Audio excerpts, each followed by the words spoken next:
Bonjour à tous, sachez que nous sommes vus avant d'être entendus. Donc, premier objectif, rendre votre CV attractif.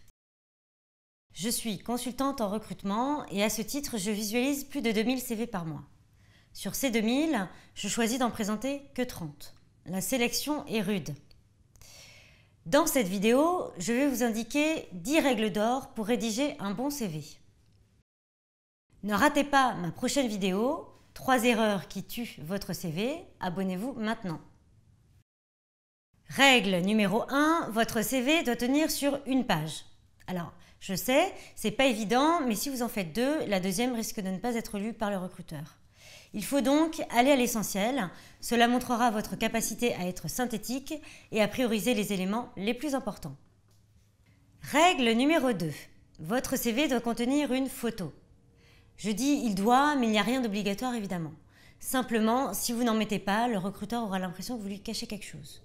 Donc, choisissez une photo de votre visage uniquement où vous souriez largement, ça lui donnera envie de vous rencontrer. Évidemment, si vous pensez que pour différentes raisons, votre physique ne joue vraiment pas en votre faveur, dans ce cas-là, abstenez-vous. Règle numéro 3, votre CV doit contenir un titre. Ce titre doit énoncer clairement le type de poste que vous recherchez. Exemple, si vous postulez un poste de conseiller commercial, le titre devra être conseiller commercial. Et si vous postulez à une autre offre, type commercial B2B, le titre devra changer et être commercial B2B. Règle numéro 4, vous devez commencer par indiquer votre expérience la plus récente et pas l'inverse. Et mettre en dessous les plus anciennes. Exemple, ce qui est important de savoir aujourd'hui, c'est que vous êtes devenu directeur de magasin et non qu'en 2003, vous étiez vendeur. Règle numéro 5, respectez l'ordre des informations. Vous devez indiquer en premier l'intitulé de votre poste. Ensuite, doit apparaître le nom de l'entreprise, puis la durée des fonctions occupées. En dessous, indiquez vos différentes tâches en partant en premier des tâches les plus importantes. Et pour que ça reste dynamique, mettez-les sous forme de tirets. Alors, à bannir les phrases du genre « j'ai pu manager »,« j'ai pu recruter », non, mais des tirets « management »,« recrutement ». Règle numéro 6, oubliez la case « compétences ». Je sais, votre conseiller emploi vous a dit que, mais sérieusement, avez-vous déjà trouvé du travail avec eux? Bon, alors pourquoi pas de case « compétences » ? Tout simplement parce que personne ne la regarde, et puis un recruteur s'en tient aux faits et va directement consulter vos expériences. Par contre, il est important, comme on vient de le voir, de faire apparaître vos différentes tâches. Règle numéro 7, vos formations et diplômes doivent apparaître également. Alors, si vos formations sont significatives et en rapport avec le poste visé, indiquez-les avant vos expériences.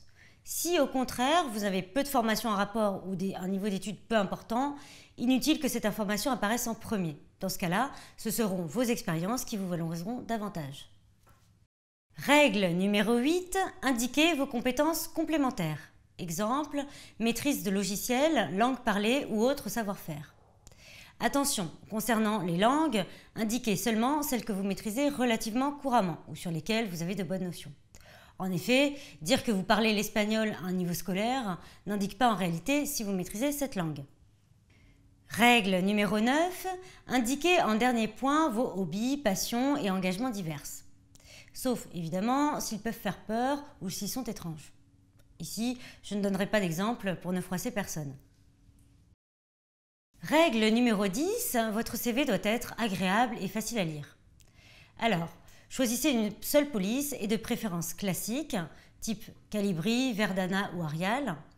Il doit également faire ressortir les éléments principaux, donc n'hésitez pas à écrire le titre de vos postes en gras ou avec une taille plus importante.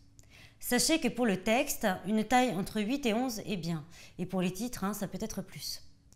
Il doit également être légèrement coloré, ça peut être les titres, le fond du CV ou même le cadre. Mais attention, pas plus de 3 couleurs, texte compris. Sachez que vous pouvez trouver de nombreux modèles à télécharger sur Internet.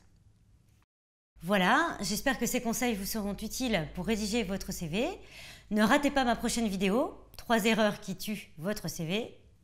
Abonnez-vous maintenant et contribuez à faire baisser le chômage en partageant.